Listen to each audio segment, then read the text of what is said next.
Page 444, continued. Sri Aurobindo as a poet.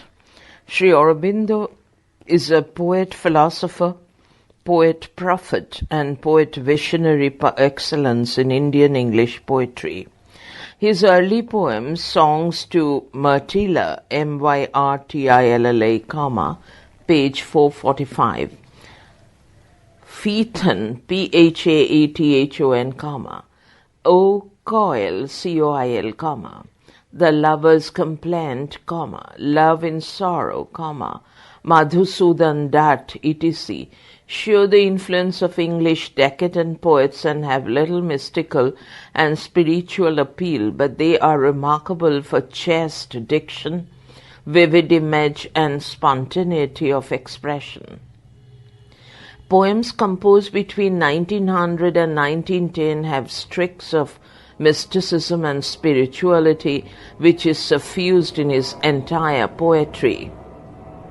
Uravasi and Love and Death are mystical love poems of a high order. Ahana, Rose of God, and Savitri have been composed in an entirely new world of poetic inspiration and fulfillment. Para. Sri Aurobindo had a high conception of poetry. Pleasure alone is not its function.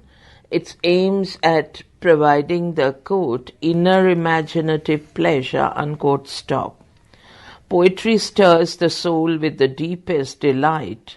First, the poet himself feels, quote, a divine ananda, a delight interpretive, creative, revealing, formative, unquote, and then he succeeds in pouring this deep spiritual joy into all those who are prepared to receive it.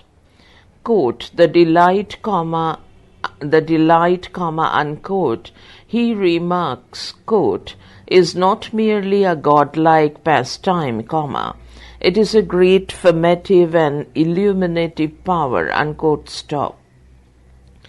Poetry has a forward-looking quality. It envisions man as an evolving being. He is striving to attain overmind consciousness, spiritual perfection, in short, supermanhood. Poetry is the quest for the attainment of supermanhood, the eternal quest for spiritual dawn, the real future of humanity. Sri Aurobindo wrote his spiritual epic Savitri under overmind influence. It reveals man's endless pursuit to attain Godhead. In mutual debt binds man to the supreme stop. His nature we must own, as he put ours, stop. We are sons of God and must be as he, semicolon. His human portion, we must grow divine, stop. Para. Sri Aurobindo's conception of poetry infers that his poetry is mystical and spiritual in the tradition of the Vedas, Upanishads, and the Gita. He had visions of one divine who is omnipresent and omniscient. Para. One is there, self of self, soul of space, fount of time, heart of hearts, mind of minds. He alone seats sublime, K.D. Setna points out that in his mystical poem Sri Aurobindo, quote, brings out living symbols from the mystical planes, a concrete contract with the divine's presence, unquote, stop. Setna calls him, quote, the creator of a new Vedic and Upanishadic age of poetry, unquote, stop. His mystical poetry records his yogic experiences and aspirations and his integral vision of man, nature, and God. Though the Paraclete expresses his yogic experience in words charged with the very vision and vibration of consciousness pervading transcendent worlds, it presents a vision of the transformation of the self brought about as a result of the ascent of consciousness to the supramental level. Savitri is the finest expression of Sri Aurobindo's mysticism. It reveals, quote, a complete vision of a golden tomorrow, unquote, stop. Savitri is the symbol of transformed humanity that has attained the very heights of cosmic consciousness. Para. Love is an important theme in Sri Aurobindo's poetry. In his early poem, Songs to Miss Teela, Night by the Sea, The Lover's Complaint, Love in Sorrow Etc., love is a, quote, passion, power, and pulse, unquote, stop. Urvasi and Love and Death, though sensuous and passionate, assume a spiritual significance. Savitri glorifies love eternal, love that conquers death and ignorance.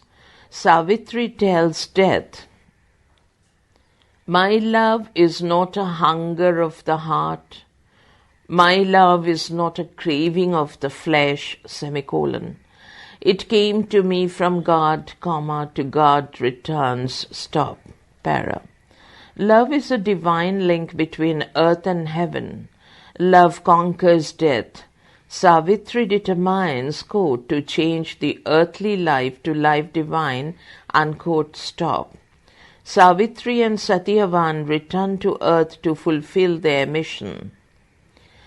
Bringing down God to the insentiate globe, lifting earth beings to immortality, stop, para.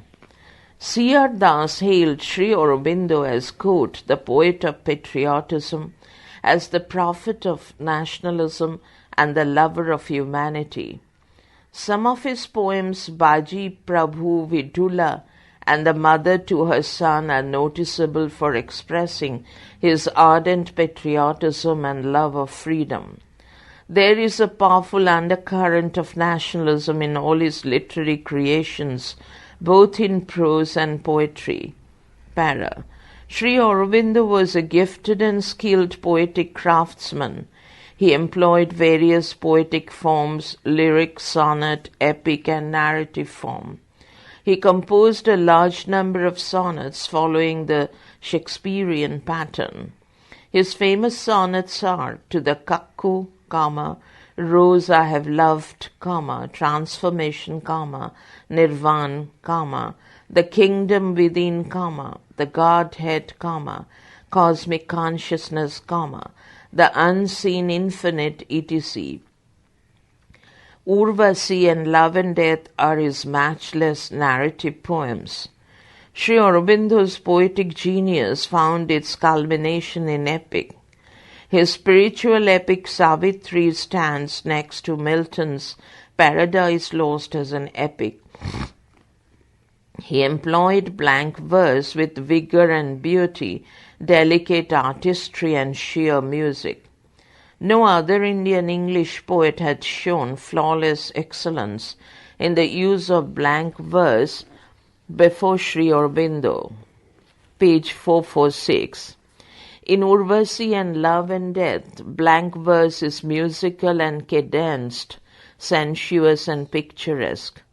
The blank verse of Savitri reminds us of the music and sweetness, suggestiveness and flexibility of Miltonic blank verse.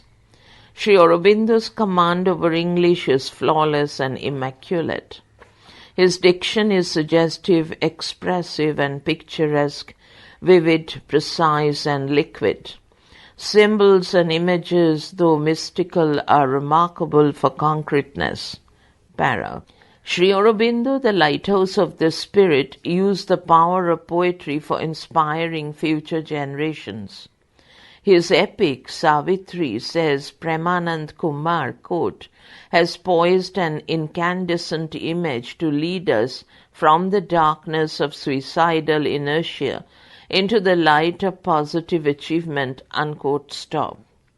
His mystical and spiritual poetry greatly influenced English poetry, especially the Puducherry school of poets.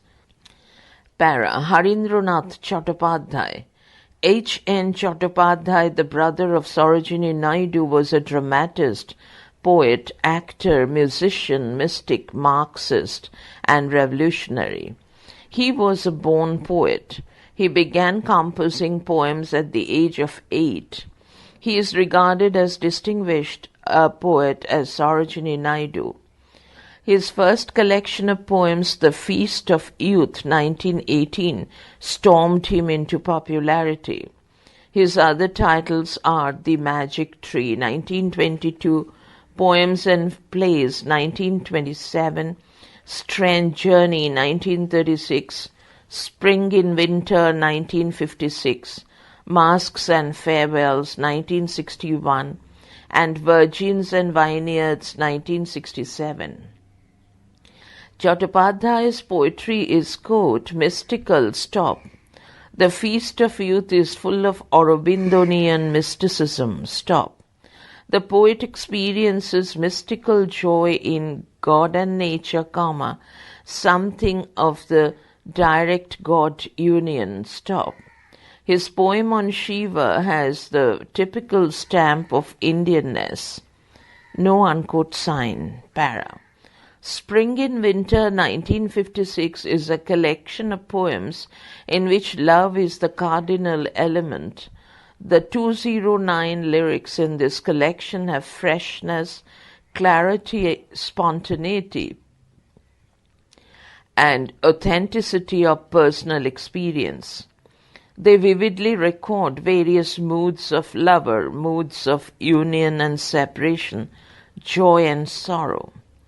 Para. Chattopadhyay was also aware of the harsh realities of life and the appalling conditions of the poor and the exploited. In Edgeways and Saints, 1946, he says, I, poet, dip my pen, stop, in mine own blood to write my songs for men, stop. In a call to poets, he exhorts fellow poets to compose inspiring poems on human suffering and patriotism. Para. He is primarily a lyric poet. His lyrics are, quote, simple, comma, sensuous, comma, direct, comma, neither stale nor startling, unquote.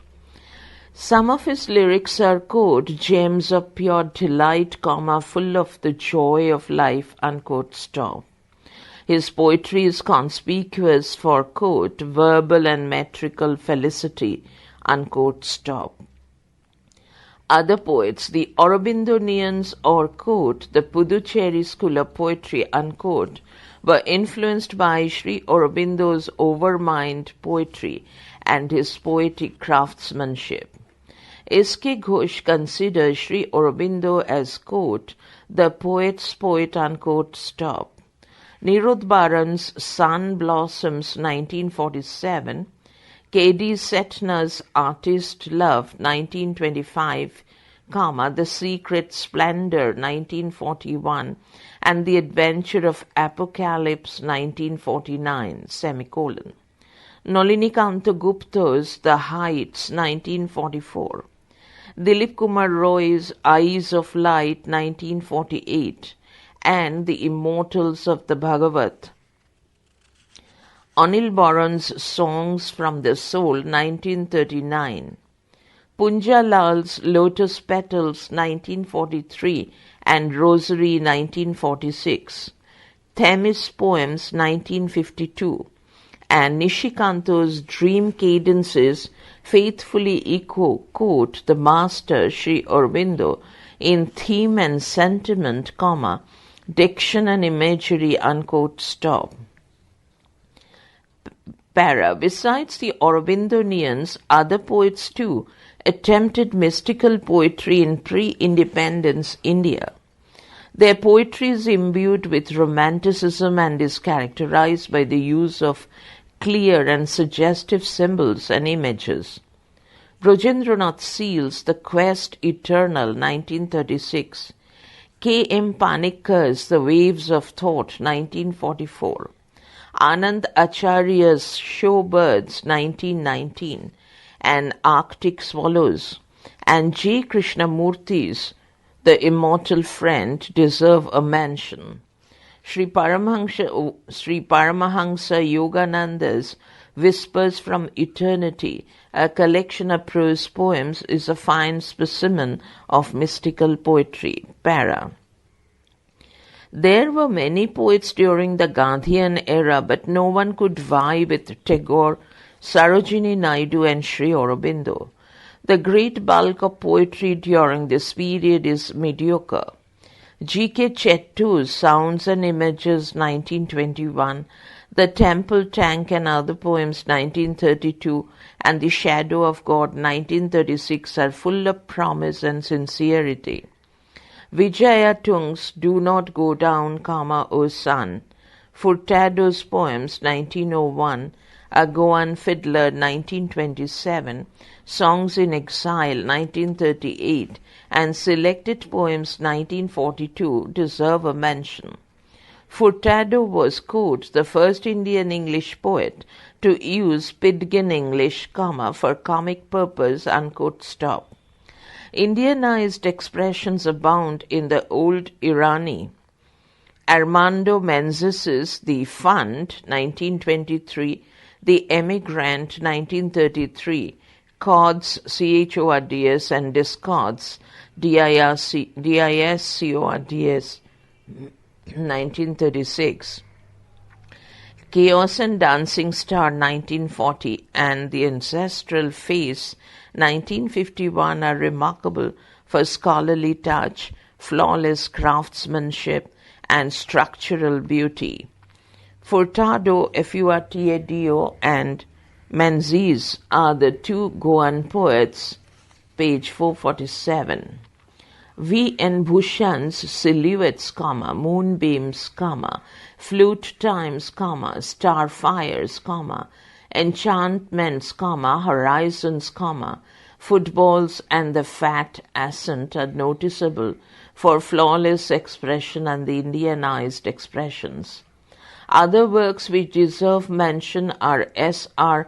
Dongakeri's The Ivory Tower, Shubho Tagore's Peacock Flames, Calcutta, Flames of Russian and May Day and Other Poems, Cyril Modak's Law, Jawaharlal Nehru and Other Poems, Rustam B. Paymaster's Midnight and Dawn, The Dawn of the New Era, poems on Dadabhai Naoroji, Sunset and Sunrise, and The Voice of the East on Great War.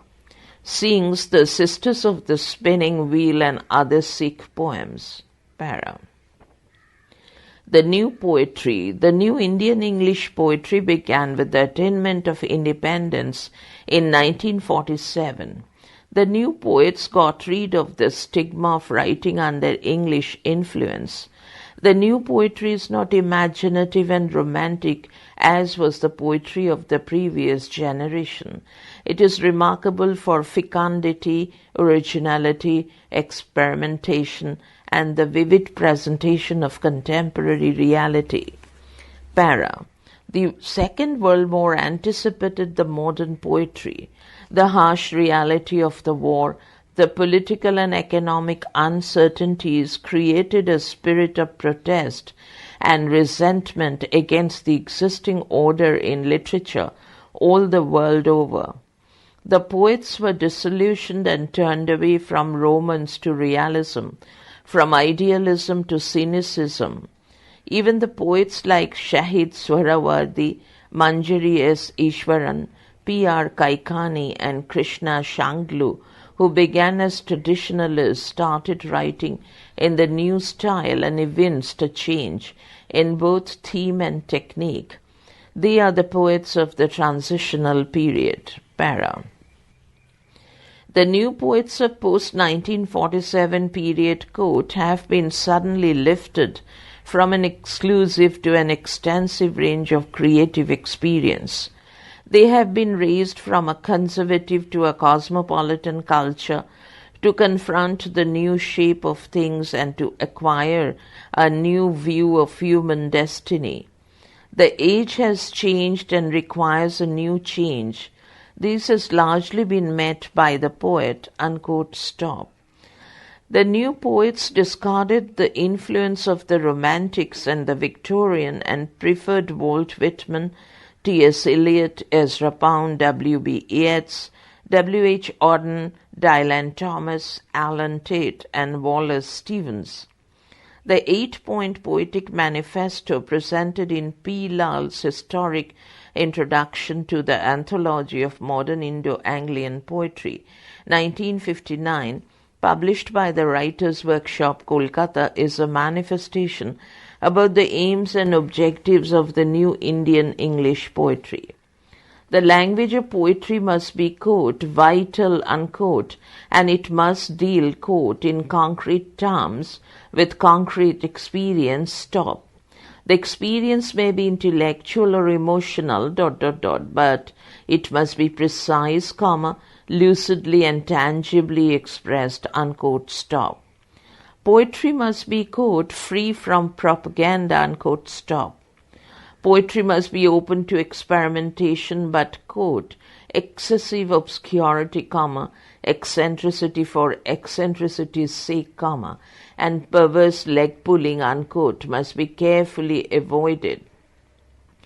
It should be avoided, unquote. It should not be imitative and romantic, quote. Lastly, comma, we emphasize the need for the private voice, comma, especially because we live in an age that tends so easily to demonstrations of mass hysteria, stop. For this reason, we celebrate the lyric for as the best suited for the capsule-minded public, comma, and we commend it to poets because it makes a direct appeal to that personality, comma, and not to the mass psychology that poetry must really appeal to, unquote, stop. The modern poets deal, quote, with the concrete experiences of men living in the modern world, comma, but the concreteness of experiences is influenced by the aroma of private life of the experiencing self, unquote, stop.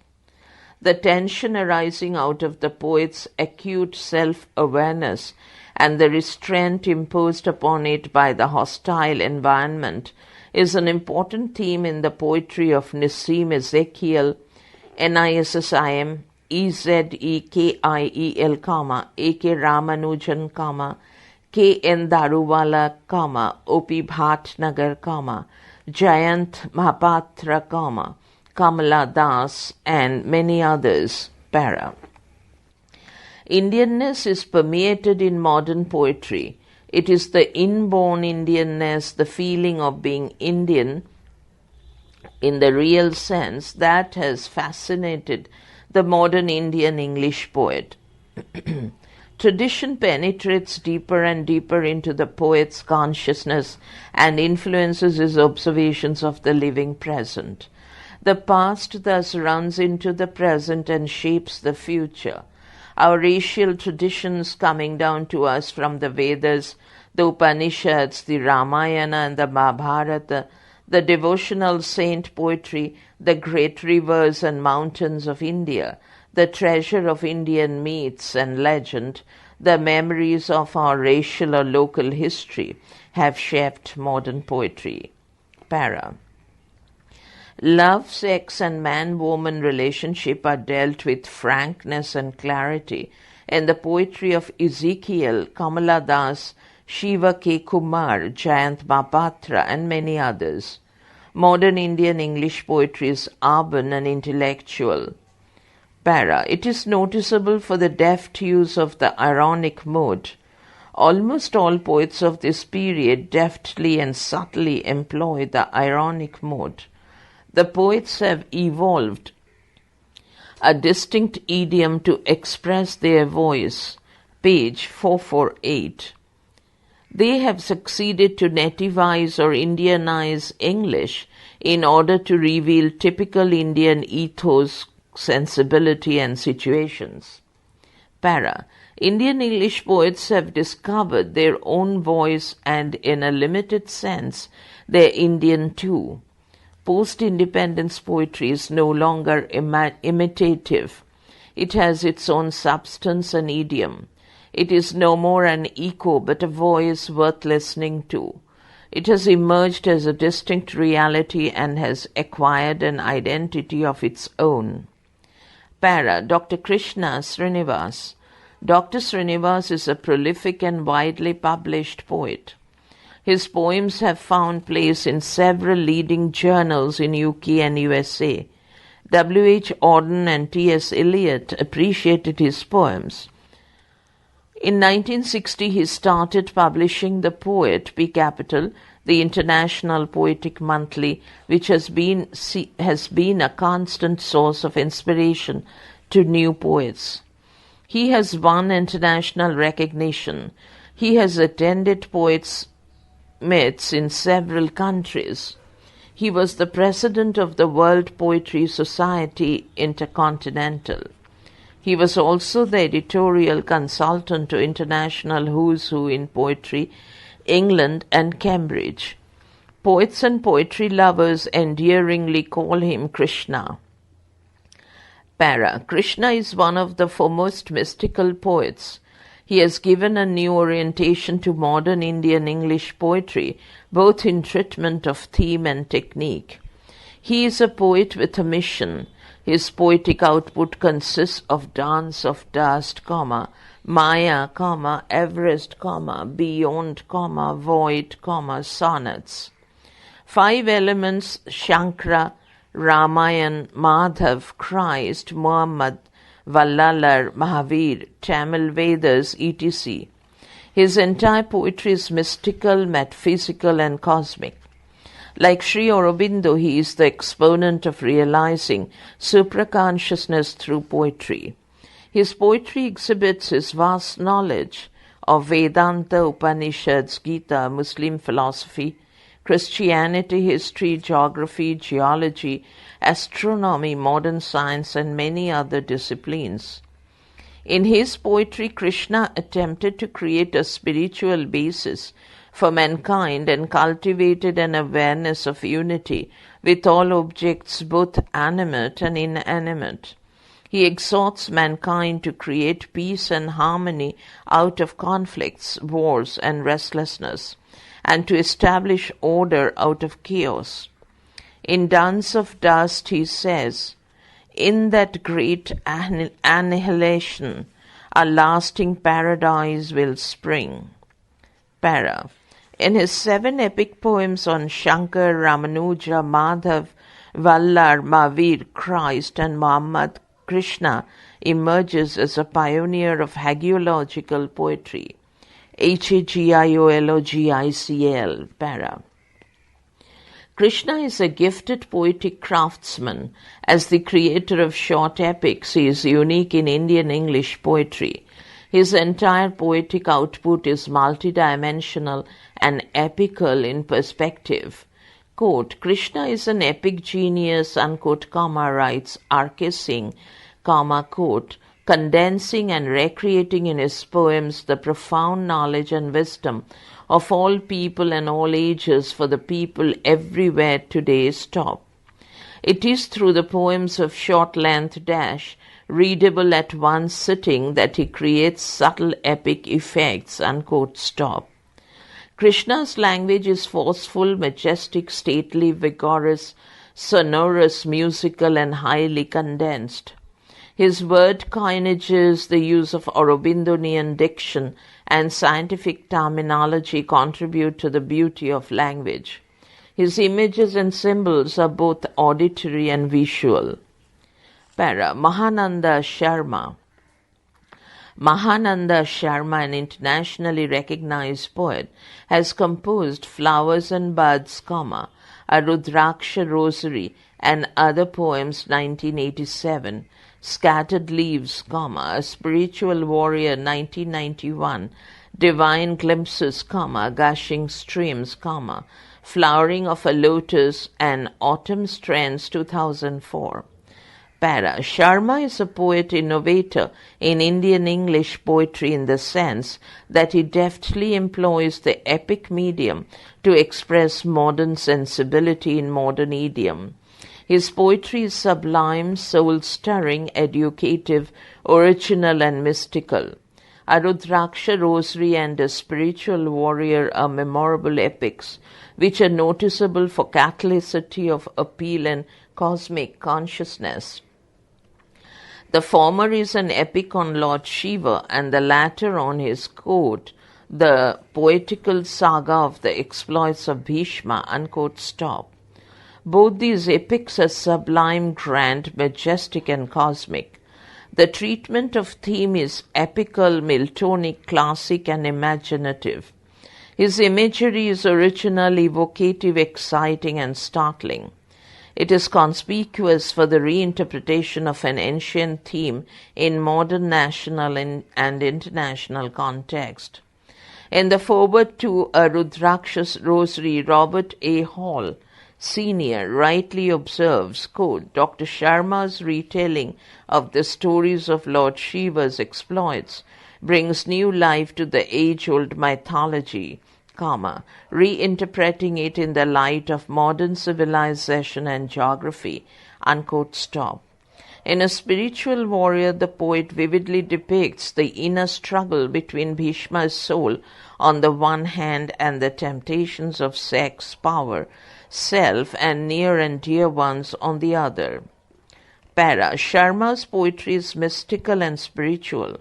What distinguishes his poetry is his concern for changing society, human life, and above all, the entire world by the application of spiritual values. Page 449. His craftsmanship bears the stamp of his scholarship.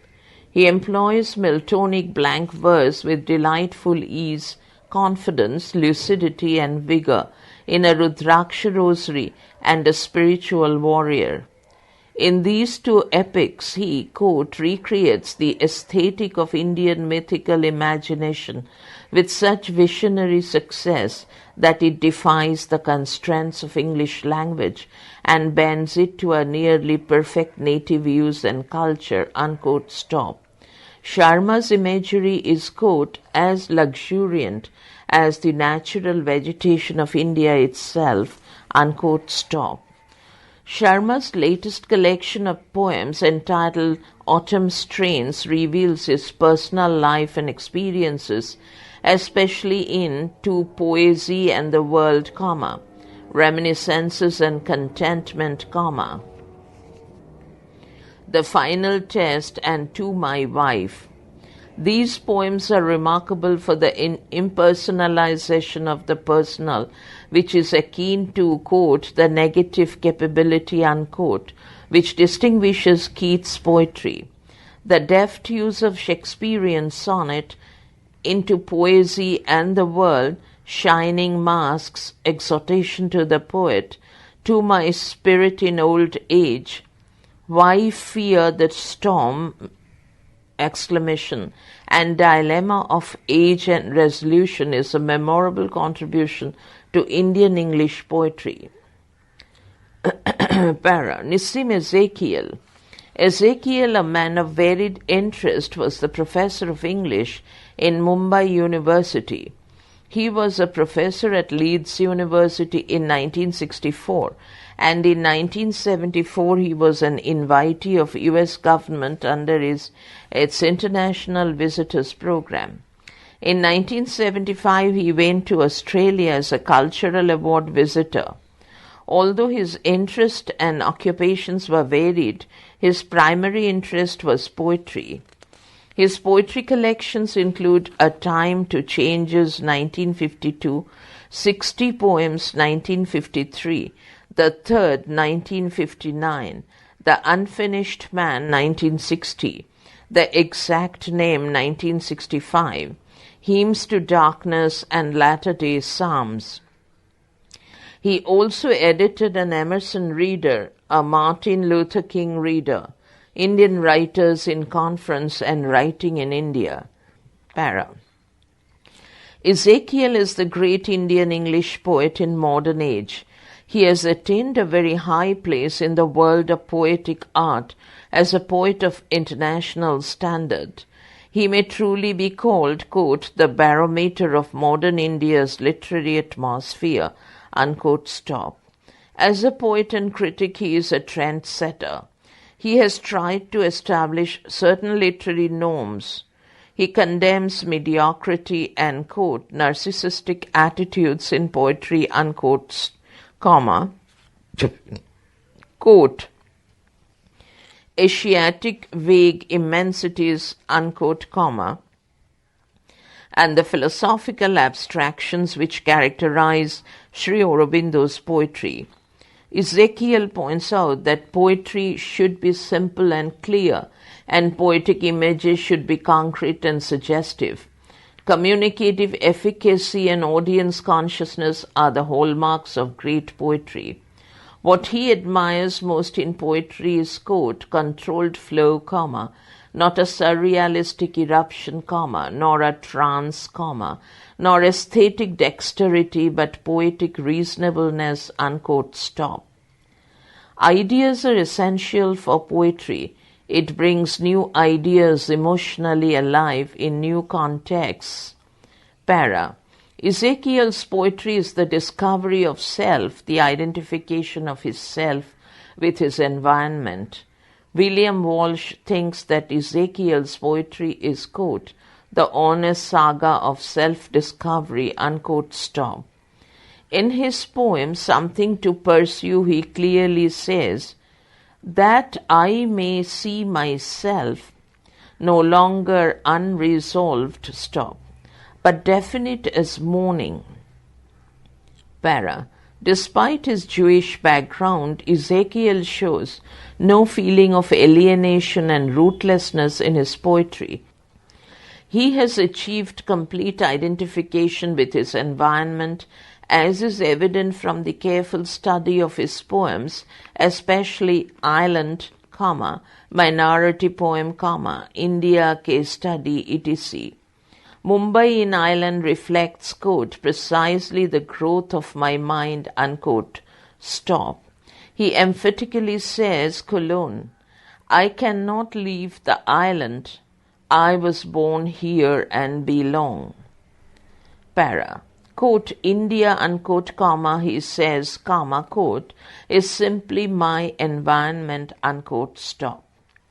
Para. Ezekiel is an urban poet, a poet of the city, Mumbai, which symbolizes modern urban life with all its complexities.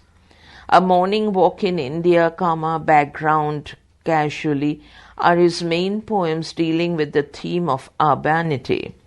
His poetry is noticeable for the depiction of typical Indian ethos. He surprises the readers with the freshness and originality of approach and observations in dealing with Indian society, Indian family life, hypocrisy, and devious ways of civilized society. The double horror deals with corruption. Quote, corrupted by the world, I must infect the world with my corruption. Stop, unquote, para.